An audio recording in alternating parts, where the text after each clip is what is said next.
champion and current number 9 ranked contender Cody Garbrandt. Cody, thank you for the time today, sir. I appreciate it. Glad to be here. We will take the first question from Roman Madrowski with ESPN. Sorry about that. Hey, Cody, I want to get your thoughts on the other bantamweight bout between Aljamain and Cody, and if you have a prediction, I'd love to hear it. I really don't care about the other bantamweights. I'm just focused on my fight. Winning the best and winning those fights, and look forward to future matchups with them in the future, and see how this bantamweight division unfolds after this weekend, and go on from there. Cool. Thank you. We will take the next question from Caroline Pierce with BT Sport. Cody, Caroline Pierce here. It's been a while. Love the beard. How are you doing? Doing great. Yeah, the quarantine beard. I like it a lot. Look, it's been a tough time for you. The time off, the injuries, hospitalization that you talked about, as well as obviously the losses. Talk to us about what's been the biggest challenge for you during this time. I think that life has thrown a lot of challenges. Inside a career, outside of the career, life itself. For me, it wasn't really a challenge. It was just about staying motivated, staying driven. Knowing that life is a marathon, not a sprint. Just constantly reminding myself. You go through these hardships in your life, these hard roads you have to battle up. But I knew that losing the title was going to be a hard thing to do, but to regain it was even going to be harder. So I had to just basically mentally build myself up for what I was able to do. What was able to need to be done to reclaim that title. And I feel like I battled my demons, corrected a lot of my errors, mistakes, things that I needed to do. Got out of my comfort zone, went to New Jersey. Spent time away from my comfort zone and my family, everything that I've known. So I went coast to coast, and I think this is going to be a huge payoff coming Saturday night. Well, talk to us about that but splitting your time between Team Alpha Male, Mark Henry, Ricardo Almeida. What have they added to your arsenal? Where do you feel that you've grown in that time with that additional work and that change of scenery that you've had? I feel like my coaches from Team Alpha Male, my coach from New Jersey, Ricardo Almeida, Coach Henry, they've added a lot. Just with the coaches from Team Alpha, they've all blended everything together, and just always constantly each camps have been just reminding me to be myself. Do what I'm best at is be a fighter, be an athlete, and just remind myself to have fun. To fall in love again with the sport, to have that passion, that fire, and I think that's the difference from this fight camp to the last fight camps going in, leading up to the fight, that I'm hungry again. My passion burns everything that's ever have, and just very thankful that fire is back. It sucks to lose it. I love fighting so much that I hated it at times. Every time that I try to walk away from fighting, I feel like I was always drawn back. And this is my true purpose in life, is to be a fighter and use these God-given skills that I was blessed with to provide for my family, to make a better life for myself, to become the best in the world. And just putting the hard work in the daily grind is going to be a huge payoff come Saturday. Really can't wait to see that. You must have confidence. You know what you can do with your hands. It sounds like obviously you've been working on the ground game even more as well. Sometimes in the past there's been a tendency that your emotions can both show us great showmanship in the octagon, but also have got the better of you a little bit. You talked about the psychological work that you've done as well. What does that look like? And is the plan against Assunção, who's not an emotional guy in himself, he's not going to really rile you up, is the plan to sort of taper that a little bit? I have a nice game plan. Just be myself in there, just be myself and have fun, mix things up, become the martial artist I know that I am, I know I've been working on. So just about having fun, man. I'm excited. This whole week, even getting here, it's just felt great to be here to fight week, getting the Reebok here, the smallest things, checking in, getting picked up from the airport, like those small things you take for granted. I think you lose sight of those sometimes. Just excited to go through this journey of fight week. Have those feels again, get goosebumps thinking about it, your heart races when you think about the fight, and I think that's the difference, mentally, physically, emotionally, I'm invested in this sport again, if you want to call fighting a sport, but I'm all in, I felt like after I won the title, I didn't set goals after. Obviously, I had injuries. I was more worried about staying healthy and getting healthy. So I wasn't able to visualize what my next plans were, what my next goals were. And that's what I've done my whole entire life is visualization, manifest my future. And all I could really focus on was staying healthy, getting healthy, rehabbing through my injuries. And now I was able to have that time to really reflect and just train and get back to the grind. Hard work pays off.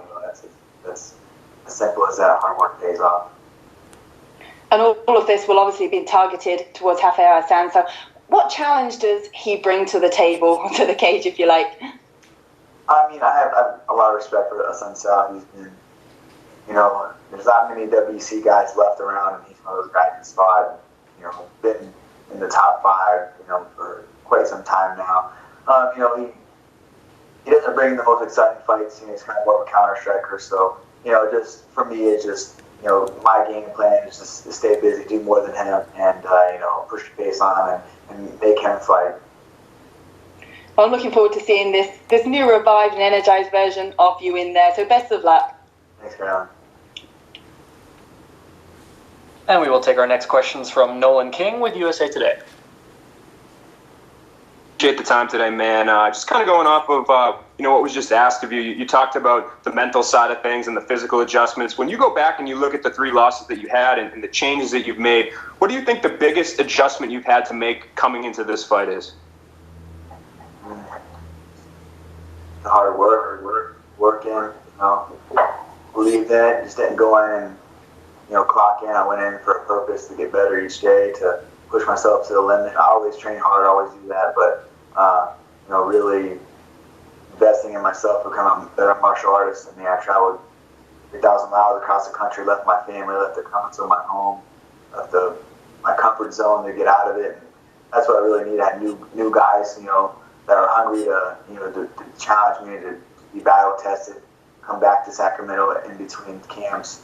And the same guys, are still battle testing me, and so just getting ready for war, getting ready for that battle, and just putting yourself in those tough situations, getting out of your comfort zone, and just putting the work in. That's really what's different, No excuses, no injuries, no mental setbacks, no emotional setbacks. Just really trying to find peace in my life. My family brings that to me, and knowing when I was away from them, what I was sacrificing, what I was missing out on, just are going to contribute to my success on Saturday night.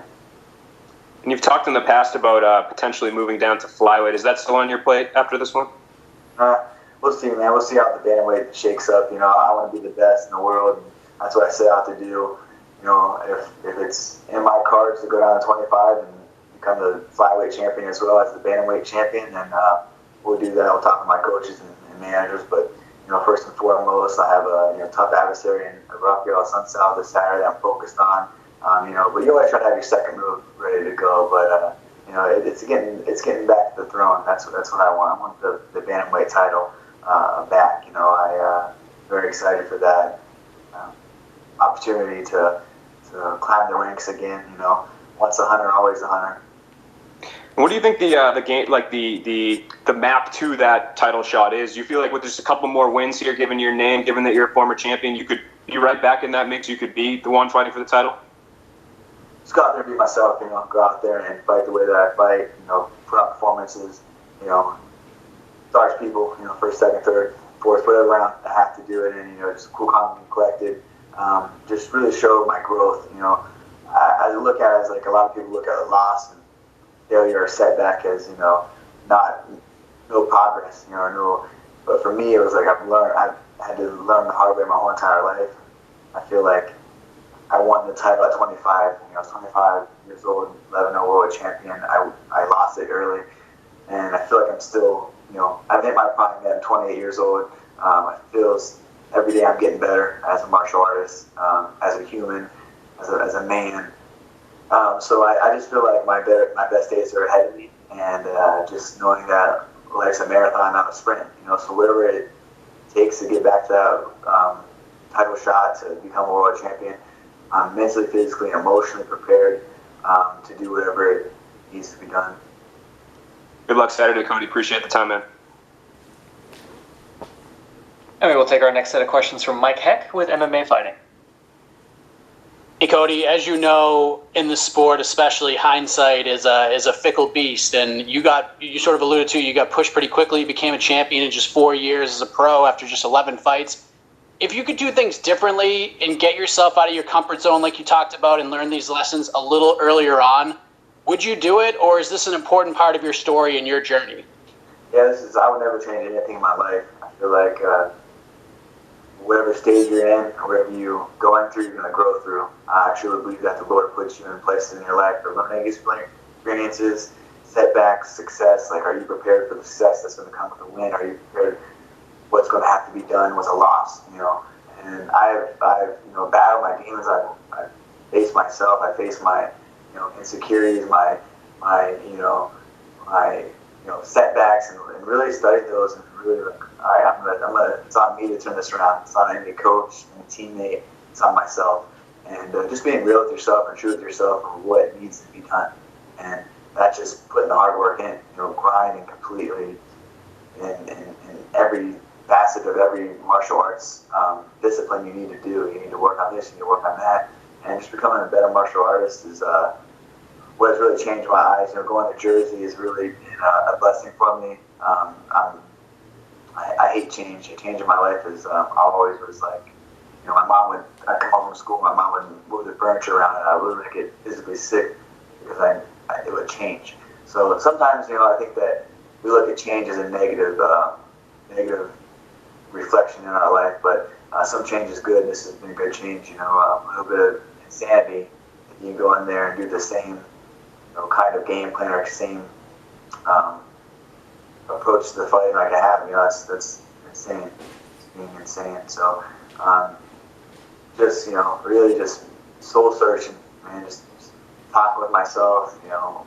It's me versus me always. It's never my adversary or my opponent that's in front of me. It's always, if I can battle myself, I can defeat myself, then I'm going to go and be victorious against any opponent. Because whatever I do, I'm the harshest critic of myself. And, on the corrections and just being real with myself. No excuses, no nothing.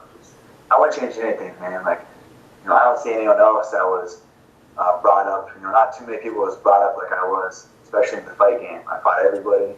I fought the top contenders, the undefeated knockout artists. 8-0s, the 21-0s, Almeida, starched them. Everybody they put in front of me, knocked them out. Couldn't beat Dominic Cruz. Masterclass performance against them.